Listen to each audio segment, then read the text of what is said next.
Karima Brique. Louis Hamel est avec nous. Bonjour, Louis. Bonjour. Il y a quelques mois, à peine, il y a quelques mois encore, on disait, il faut faire attention avec tout ce qui est intelligence artificielle, le piratage, surtout le piratage informatique, parce que Hydro-Québec pourrait à un moment donné se faire pirater, puis là, il n'y aurait plus de courant en hiver. Puis là, des fois, des gens autour de la table disent, voyons donc, tu vis dans quel monde? Écoute, il y a une usine de traitement d'eau, et pas à l'autre bout du Canada, au Québec, c'est arrivé en Ontario, mais c'est arrivé aussi pas loin de Québec, qui a été piraté par des pirates pro-russes.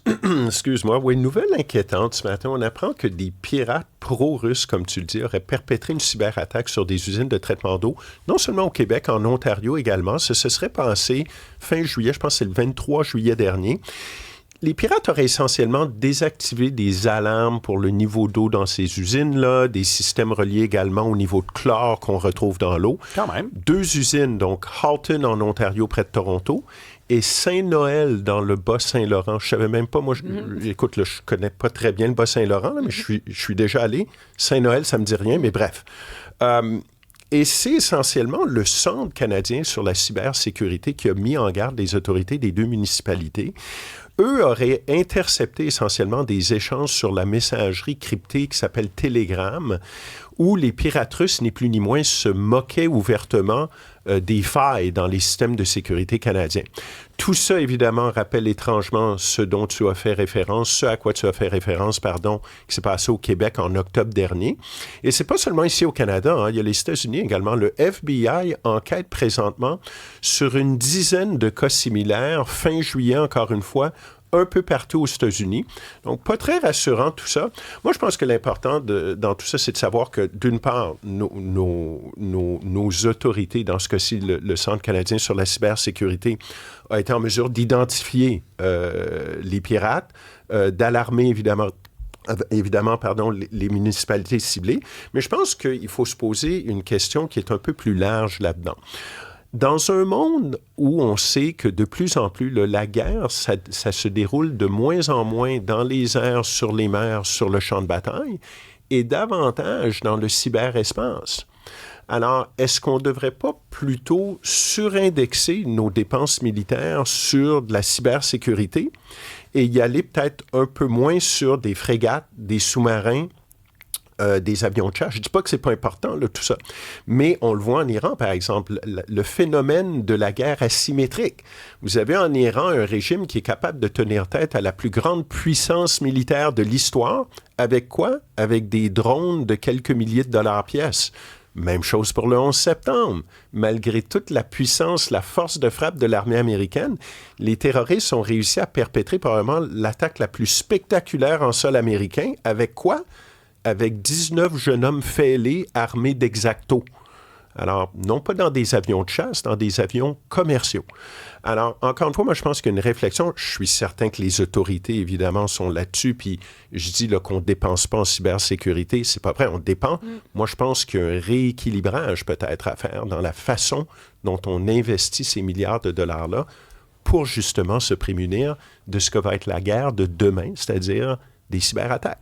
C'est-à-dire maintenant, il y a plusieurs menaces. On appelle ça la guerre hybride. Hein? On va aller, il peut y avoir l'aspect un peu plus traditionnel, la force avec, de façon, j'allais dire, militaire ou avec des engins par terre, par mer. Il y a cet élément-là. Tu as parlé des drones. Penses-tu qu'on va beaucoup apprendre justement de cette guerre, de ce qui se passe du côté de l'Iran? Parce que moi, j'ai l'impression que ça a complètement changé la donne. Et même du côté Russie et Ukraine. Absolument. C'est surtout dans ce conflit-là qu'on a vu justement le poids. Et les Ukrainiens, malgré le fait qu'ils sont en guerre sous les bombes russes jour après jour depuis maintenant un peu plus de 4 ans, ont développé une expertise incroyable en ce qui concerne les drones. C'est d'ailleurs de l'expertise que les Américains seraient intéressés à avoir dans une certaine mesure, parce que l'avantage avec les Ukrainiens, c'est qu'ils ne sont pas en train de développer des drones dans une usine quelque part, dans un sol qu'ils n'utiliseront jamais. Là. Ils le font en temps réel, sur le terrain.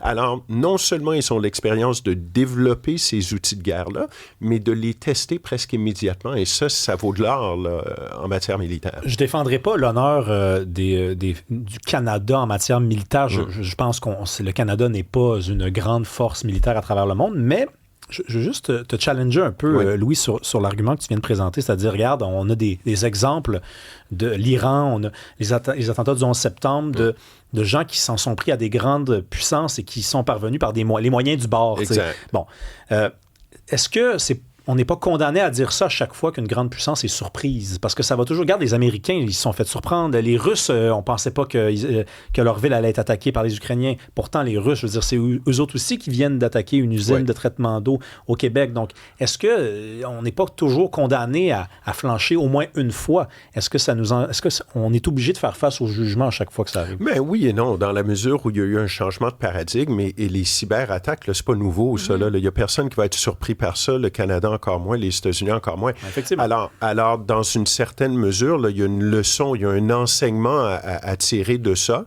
et se préparer en conséquence. Certes, il va certainement y avoir dans 10 ou 15 ans une nouvelle technologie où on va se faire surprendre d'une façon ou d'une autre, mais pour l'instant, moi, je pense qu'il y a un constat à faire et se dire, oui, des avions, des frégates, des sous-marins, c'est important. N'oublions pas la cybersécurité. Très, très important. Ouais. Jasmin de Repentigny, parce que c'est très drôle. Il dit « Moi, j'ai pleinement confiance au gouvernement du Québec en cybersécurité. Hashtag Éric Kerr. » Ah ouais, mais j'allais dire... Il n'est pas pire. Il n'est pas pire, celle-là. Hey, on parle de Trump également. Il y a du nouveau avec Trump. Il aurait secrètement utilisé un avion. Oui, bien, c'est le Washington Post qui rapporte ça ce matin. Une histoire quand même assez intéressante, un peu farfelue, mais en tout cas, je vous l'explique. Là, Trump aurait secrètement utilisé, comme tu dis, un petit avion militaire pour quitter essentiellement le sommet de l'OTAN qui a eu lieu le mois dernier en Turquie. Tout ça en raison de menaces iraniennes. On se souviendra qu'il était arrivé au sommet en Turquie à bord de son tout nouvel avion, le nouveau Air Force One qui lui avait été offert par le Qatar. Mais lors de son départ, on avait vu que le président avait quitté, non pas à bord de son nouvel avion, mais de l'ancien Air Force One. En raison, nous avait-on dit à l'époque, de préoccupations quant à certains systèmes de sécurité et de défense sur le nouvel appareil du président. Du moins, c'est ce qu'on croyait jusqu'à présent. Là, ce qu'on apprend ce matin, c'est que M. Trump a quitté le sommet à bord de ni l'un ni l'autre des deux avions présidentiels. Ce qui s'est passé, c'est qu'une fois que lui est monté à bord d'Air Force One, devant les caméras du monde entier, le président a ensuite été secrètement transporté, écoutez bien ça, là, à bord d'un camion de ravitaillement. Vous savez, souvent à l'aéroport, là, quand on attend le départ de l'avion, on est installé dans notre fauteuil, et là, on voit un genre de transbordeur qui se colle à l'avion pour du ravitaillement de bouffe ou de je ne sais quoi. Alors, il l'aurait sorti d'Air Force One à bord de ça pour le mettre à bord d'un petit avion plus loin sur le tarmac, petit avion privé, militaire, américain, d'une part pour pouvoir quitter les lieux de façon sécuritaire et par ailleurs pour berner les gens qui auraient peut-être eu une tentative contre sa personne. Alors, appelez ça un petit tour d'abracadabra, là, je ne sais quoi, mais l'impression que le président est à bord d'un avion alors qu'il ne l'est pas, ça peut sembler très, très surprenant, même peut-être inquiétant. Moi, mais bon, c'est pour des raisons de sécurité d'une part, mais c'est une pratique, moi, je vous dirais, qui est assez commune. Pensez, par exemple, aux visites des présidents américains en temps de guerre. On le voyait souvent en Afghanistan, en Irak pendant la guerre. Président américain qui arrivait par surprise un beau matin pour souhaiter l'action de grâce aux troupes et tout ça. Bien, il n'était pas rare de voir les présidents, lors de leur départ, monter les marches à bord d'Air Force One, devant les caméras du monde entier. Une fois que la prise d'image est terminée, les médias s'en vont. Le président est transporté secrètement dans un petit avion militaire ou privé et quitte les lieux, justement, à l'abri des regards. Pour la petite histoire, là, puis je reviens rapidement sur le sommet de l'OTAN, ce qu'il faut savoir, c'est qu'après avoir quitté le sommet à bord de ce petit avion-là, M. Trump a rejoint Air Force One sur une base militaire en Angleterre pour prendre place donc dans Air Force One et rentrer à Washington comme si de rien n'était. Morale de l'histoire, moi je dis souvent, il ne faut pas croire tout ce qu'on lit, il ne faut pas croire tout ce qu'on entend et il ne faut pas croire non plus tout ce qu'on voit parfois. Intéressant. Ben oui. C'est intéressant, mais en même temps, ça pose des questions parce qu'on nous dit que c'était pour des menaces, possiblement iraniennes. On sait que Donald Trump est quand même la cible. C'est une cible. C'est clair. Particulièrement dans ce contexte-ci avec la guerre en Iran. On a vu aussi qu'il y a eu des tentatives d'assassinat de Donald Trump, quand même, de président en exercice. Mais là, on pense aux journalistes, aux gens qui étaient dans l'avion. Donc, manifestement, le niveau était était certainement pas assez élevé pour qu'il décide de ne pas faire évacuer non plus les gens qui étaient là, parce que ça peut donner ce message-là aussi. Excellent point. Moi, Karima, quand j'ai lu ça ce matin, c'est exactement... on est tous ici des journalistes. Moi, je suis un ex-journaliste.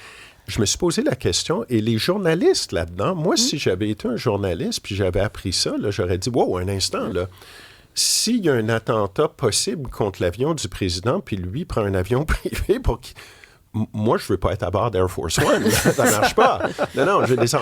Mais bon, j'imagine, puis tu le mentionnes, là, que le niveau de menace n'était peut-être pas à un tel point de demander aux journalistes de débarquer puis de prendre un autre moyen de transport pour quitter la Turquie. Là. Mais bon. Qu'on soit pour ou contre Donald Trump, qu'on l'aime ou qu'on l'aime pas, j'espère qu'on est tous d'accord que ce serait... un scandale que ça ne fonctionne pas comme ça. C'est-à-dire que le président américain voyage comme ça de façon prévue, prévisible, annoncée tout le temps. Ça voudrait dire que ce pays-là est plus sérieux. Mettez-vous également dans les pompes des services de renseignement. Eux doivent être, ils doivent être certains chaque fois à 100%.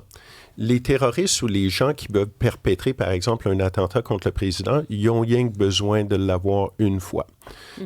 Alors, il y a ça également là, qu'il faut prendre en compte là, dans la mesure où eux ne peuvent pas prendre de chance et les terroristes, ils jettent les dés puis ça n'a rien que besoin de fonctionner une fois. Le président américain, il faut que ça fonctionne à toutes les fois, là, sa sécurité. Ouais. Mais poussons un peu, j'allais dire, l'imagination encore plus. Penses-tu que ça pourrait même être une fuite pour montrer que, voyez-vous, le président n'était pas dans cet avion-là, pour montrer que la prochaine fois, peut-être que vous pensez qu'elle allait être dans tel avion, mais il ne sera peut-être pas. C'est peut-être aussi pour brouiller les pistes quelque souvent, part. Encore une fois, puis je reviens là, au service de renseignement, au service de sécurité. Vous voyez des fois le convoi du président des États-Unis. Il a sa limousine qu'on appelle la bête, là, The Beast.